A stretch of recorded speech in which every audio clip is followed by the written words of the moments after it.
बिस्मिल्लाहिर्रहमानिर्रहीम। अस्सलाम वालेकुम नादरीन, आप यूट्यूब चैनल देख रहे हैं। मैं इमरान खान हूँ। नादरीन, अमरीकी सदर डोनाल्ड ट्रंप पहुंच गए हैं चाइना। ये बहुत इंपॉर्टेंट दौरा है और जिस माहौल में जिस मौके पर ये दौरा हो रहा है, ये मौका भी बड़ा अहम है। ये दिन भी बड़े इंपॉर्टेंट है। खित्ते में एक जंग लगी हुई है।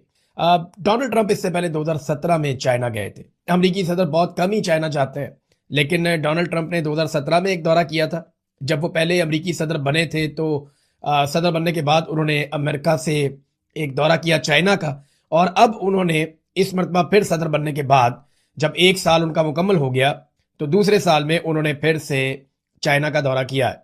अब डोनाल्ड ट्रंप चाइना पहुंचे हैं तो 4-5 चीजें बड़ी इंपॉर्टेंट हैं जो वहां पे अंडर डिस्कशन आएंगी। नंबर एक तो ये है कि अमेरिका ईरान तनाज़ा जो है ये जरूर डिस्कस होगा। अब नए हुर्मुज़ से कैसे वहां से अब खोला जाए, यूरेनियम का क्या करना है, कौन सालसी कर सकता है।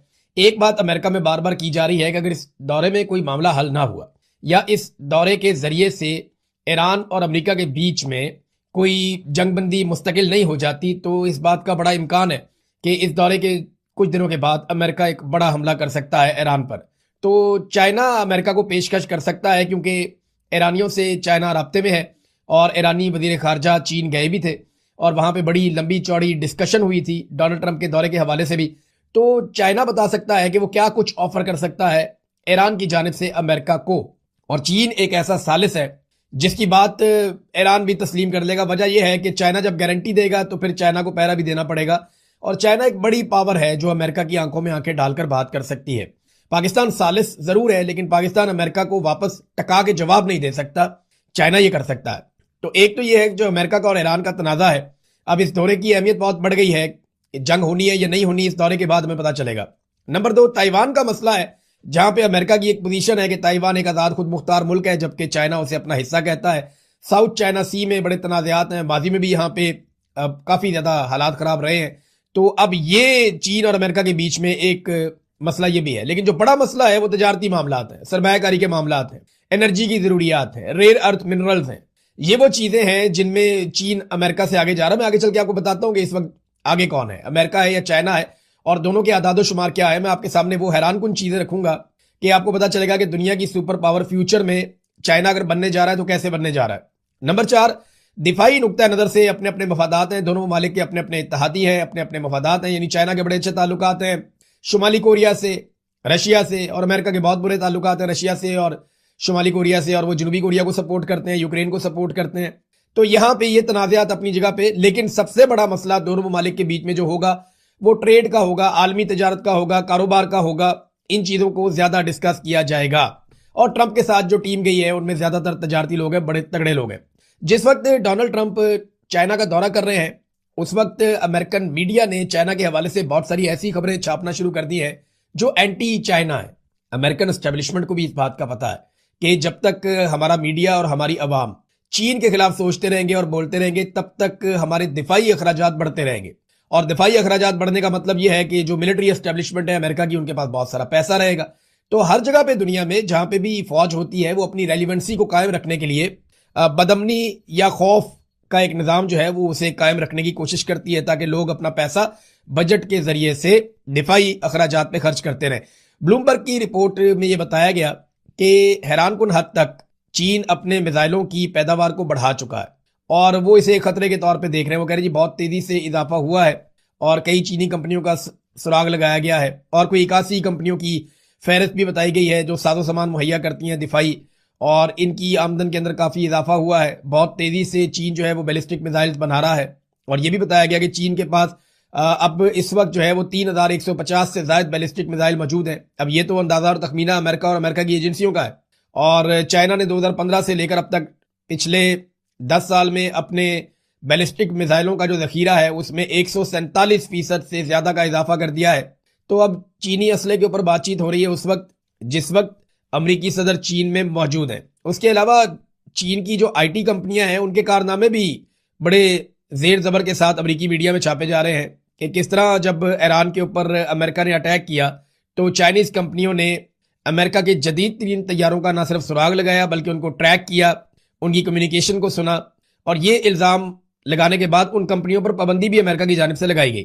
अब वो पाबंदियां इसको बड़ा फखर समझती हैं। वो कहती हैं देखें जी हमारी कैपेबिलिटी, हमारी कैपेसिटी है। अमेरिका जैसे मुल्क के जदीद तरीन तैयारों को ना सिर्फ डिटेक्ट किया, बल्कि उनको ट्रैक किया, उनकी कम्युनिकेशन को सुना, उनके सिस्टम के अंदर हम घुस गए। तो ये तो हमारी कैपेसिटी है, हमारी कैपेबिलिटी है, और ये तो एतराफ है हमारी सलाहियतों का, जो अमेरिका हमारे ऊपर पाबंदियां लगवा रहा है। तो अब ज्यादा परवाह भी नहीं करती ये कंपनियां कि अमेरिका पाबंदी लगा रहा है या नहीं लगा रहा है, इस बात से इन्हें फर्क नहीं पड़ता। लेकिन इन्होंने ये दावा किया कि उन्होंने अमेरिकन B-2 बॉम्बर्स, जो बड़े खौफनाक तैयारे हैं, दुनिया के जदीद तरीन तैयारे हैं, वो कहते हैं जी हमने उनको भी पकड़ा, और अपनी जो अमेरिका की एक स्टेल्थ टेक्नोलॉजी है उसको हमने चैलेंज किया। इन्हें रडार पर देखना नामुमकिन समझा जाता है। आर्टिफिशियल इंटेलिजेंस चीनी कंपनी का दावा है कि उन्होंने open source data, satellite imagery और आर्टिफिशियल इंटेलिजेंस का इस्तेमाल करते हुए इन तैयारों का रास्ता दोबारा तश्कील दिया। अब ये जनाब मीडिया के अंदर चीन के कारनामे छप रहे हैं। लेकिन आ जाए अब उस बात की तरफ जो मैं आपको बताना चाह रहा था कि अमेरिका और चाइना में इस वक्त आगे क्या है। देखिए, दुनिया में लड़ाई तो इकोनॉमी की है ना, जिसकी बड़ी इकोनॉमी वो उतना बड़ा होगा। फौजी कुव्वत एक बहुत बड़ा एलिमेंट जरूर है, लेकिन इकोनॉमी सबसे बड़ा एलिमेंट है। फौजी कुव्वत को आप खुफिया भी रख सकते हैं, छुपा कर रख सकते हैं। अगर आप एक एटमी ताकत हैं तो आपको बहुत ज्यादा जरूरत नहीं है कि आप बहुत बड़ी फौज, बहुत सारे हथियार अपने पास रखें। आपके पास बैलिस्टिक मिसाइल्स होने चाहिए और दूर तक मार करने वाले मिसाइल्स होने चाहिए। बहरहाल अमेरिका में मुकाबला चीन इकोनॉमी में आ जाते हैं। 25 साल पहले चीन जो एक्सपोर्ट्स कर रहा था, आज से 25 साल पहले 2001 में, तो चाइनीज एक्सपोर्ट्स थी उस वक्त $256 अरब, और अमेरिका कर रहा था $729 अरब, यानी लगभग 3 गुना आगे चल रहा था अमेरिका चीन से। और आज की तारीख में चीन $3,590 अरब की एक्सपोर्ट्स कर रहा है, यानी $3.59 ट्रिलियन, जबकि अमेरिका सिर्फ $1.9 ट्रिलियन की एक्सपोर्ट्स कर रहा है। तो चाइना लगभग दुगने के करीब पहुंच गया। दुगना तो नहीं पहुंचा, लेकिन कुछ अरसे में दुगना हो जाएगा। अमेरिका से डबल के करीब चीन पहुंच गया है, और उसकी एक्सपोर्ट्स में इतनी तेजी से 25 साल में इजाफा हुआ है।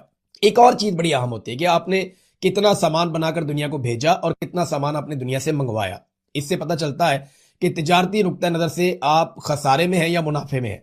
तो चीन ने 3.59 ट्रिलियन की ट्रेड की, दुनिया को सामान भेजा एक्सपोर्ट्स की, और 2.58 ट्रिलियन का सामान मंगवाया अपने मुल्क में। तो इसका जो सरप्लस है या जो मुनाफा है चाइना का, वो $1 ट्रिलियन से ज्यादा का है।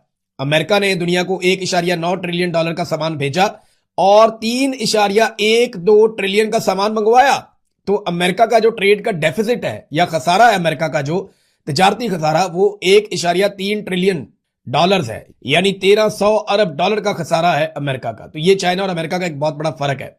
फिर अमेरिका और चीन की जो आपस की तिजारत है ना, उसमें भी चीन बहुत आगे है। चीन अमेरिका को $453 अरब का सामान देता है पिछले साल, जबकि अमेरिका से वो $145 अरब का सामान लेता है।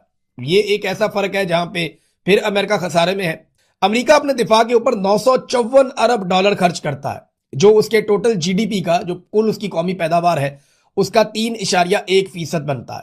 $954 अरब ये अमेरिका खर्च करता है अपने दिफा के ऊपर, जबकि चीन अपने दिफा के ऊपर इससे काफी कम पैसे खर्च करता है, $336 अरब, और ये उसकी जीडीपी का 1.7% है। यानी चाइना बहुत कम पैसा खर्च करता है, लेकिन इसके बावजूद चाइना एक बहुत बड़ी और मजबूत मिलिट्री पावर बन चुका है, और उसने अपने हथियारों का लोहा मनवाया, चाहे पाकिस्तान के जरिए मनवाया। चीन जो है इस वक्त दुनिया के अंदर जितनी भी एक बड़ी मार्केट, दुनिया की सबसे बड़ी और तगड़ी मार्केट बन गई है इलेक्ट्रॉनिक गाड़ियों की, कि इलेक्ट्रिक कारें आपने पूरी दुनिया को सप्लाई करनी है। तो चाइना इस मार्केट का लगभग 48% कंट्रोल कर चुका है। दुनिया में 48% इलेक्ट्रिक गाड़ियां चीन की हैं, जबकि अमेरिका दुनिया की मार्केट में सिर्फ 10% इलेक्ट्रिक गाड़ियां बना सका। तो चीन इस शोबे में भी बहुत आगे है। फिर जो रेयर अर्थ मिनरल्स हैं, फ्यूचर में पूरी दुनिया ने जिनसे कंट्रोल होना है, ये 17 मुख्तलिफ एलिमेंट्स हैं। इनके ऊपर एक वीलॉग करेंगे, आपको बताएंगे ये क्या होता है और किस काम आते हैं और किस तरह निकाले जाते हैं, दुनिया को इसका नुकसान क्या हो रहा है और कौन से मुल्क इसको इकट्ठा कर रहे हैं। लेकिन मैं आपको यह बता देता हूं कि दुनिया के आधे से ज्यादा रेयर अर्थ मिनरल्स वो चाइना के कंट्रोल में है, और यानी 44 मिलियन टन चीन के पास रेयर अर्थ मिनरल उसके कंट्रोल में है। ब्राजील के पास 21 है, वो दूसरे नंबर पे है। तीसरे पे इंडिया है, उसके पास 7 मिलियन टन है, और ऑस्ट्रेलिया अगले नंबर पे है, उसके बाद 6 मिलियन टन है। उसके बाद रूस है 4 मिलियन टन है, फिर वियतनाम है 4 मिलियन टन है, और अमेरिका उसके बाद आता है 2 मिलियन टन उसके पास रेयर अर्थ मिनरल्स है। अब ये क्यों डोनाल्ड ट्रंप और अमेरिकी हुकूमतें या American establishment rare earth minerals के पीछे भाग रही हैं? क्यों ये यूक्रेन को, पाकिस्तान को, वेनेजुएला को, इवन ग्रीनलैंड के अंदर भी उतने ही रेयर अर्थ मिनरल्स मौजूद हैं जितने अमेरिका में। तो ये क्यों सबने इतना रोला डाला हुआ है? क्योंकि अमेरिका ये जानता है कि ये रेयर अर्थ मिनरल्स उनको चाहिए, और उसके लिए वो जोर लगा रहे हैं। बहुत आगे है इस शोबे में चाइना अमेरिका से। इमरान खान साहब को डॉक्टर्स ने चेक किया और दो तरह की रिपोर्टें अब मंजर-ए-आम पे आ रही हैं। एक वो रिपोर्ट है जो हुकूमती ज़राए से आ रही है और एक वो रिपोर्ट है जो आज़ाद ज़राए से आ रही है। आज़ाद ज़राए का मतलब ये है कि जो डॉक्टर्स गए हुए टीमें टीमें अंदर गई हैं इमरान खान साहब को देखने के लिए, उनके ज़रिए से या जेल के ज़राए के हवाले से या किसी और सोर्स से कोई खबर निकल आए, कोई सहाफ़ी निकाल आए, तो उसमें कुछ और चीज़ें, बाकिर सज्जाद साहब हैं उन्होंने कुछ और कहा, और कुछ ऐसे जर्नलिस्ट हैं जिनके एस्टेब्लिशमेंट के साथ ताल्लुकात हैं या हुकूमत के साथ ताल्लुकात हैं, उन्हें जो मेडिकल रिपोर्ट दी गई वो किसी और तरह की। अब दोनों चीज़ों में अलग अलग दावा किया जा रहा है। आज़ाद ज़राए ये कह रहे हैं कि इमरान खान साहब की हालत ज़्यादा ख़राब है और उनकी आंख की हालत के हवाले से तशवीशनाक इत्तलात हैं, जबकि कुछ जो सहाफ़ती ज़राए हैं वो ये कह रहे हैं, जो हुकूमती ज़राए नॉर्मली, वो ये कह रहे हैं नहीं, इमरान खान साहब की आंख में बेहतरी आई है और मज़ीद बेहतरी आ जाएगी। अब ये बेहतरी कैसे आई है, क्योंकि जब इंजेक्शन लगा था तो उसके काफ़ी दिनों के बाद इमरान खान साहब से जब मुलाकात हुई तो ये सलमान सफदर साहब ने बताया कि 85% आंख मेडिकल रिपोर्ट्स के मुताबिक ज़ाया हो चुकी है। अब इस बीच में तो कोई और ट्रीटमेंट हुआ नहीं, तो फिर बाकी आंख कैसे रिवाइव हो सकती है, वो तो वहीं पे होगा मामला, तो उससे बेहतर तो नहीं हो सकता। और वर्स हुआ या नहीं हुआ, ये अब एक और कुछ जर्नलिस्ट हैं वो ये कह रहे हैं कि हालात पहले से बुरे हैं। देखिए, चोर की दाढ़ी में